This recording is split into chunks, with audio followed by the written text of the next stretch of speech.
If we wait for a pandemic to appear, it will be too late to prepare.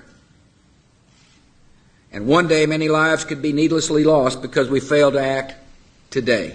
Pandemic flu occurs when a new strain of influenza emerges that can be transmitted easily from person to person, and for which there's little or no natural immunity.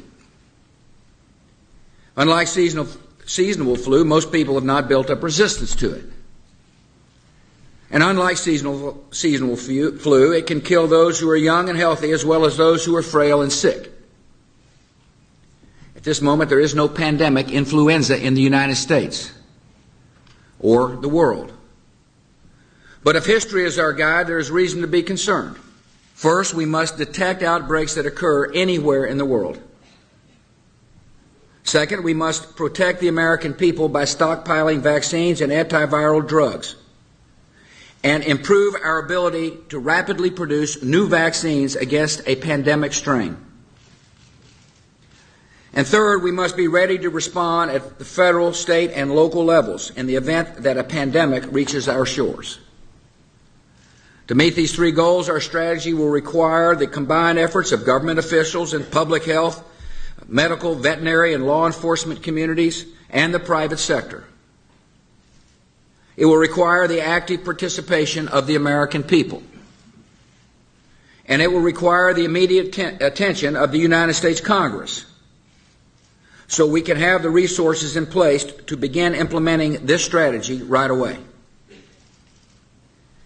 The first part of our strategy is to detect outbreaks before they spread across the world. In the fight against avian and pandemic flu, early detection is our first line of defense. A pandemic is a lot like a forest fire. If caught early, it might be extinguished with limited damage. If allowed to smolder, undetected, it can grow to an inferno that spreads quickly beyond our ability to control it. A pandemic is unlike other natural disasters. Outbreaks can happen simultaneously in hundreds or even thousands of locations at the same time. And unlike storms or floods, which strike in an instant and then recede, a pandemic can continue spreading destruction in repeated waves that can last for a year or more. To respond to a pandemic, we must have emergency plans in place in all 50 states and every local community.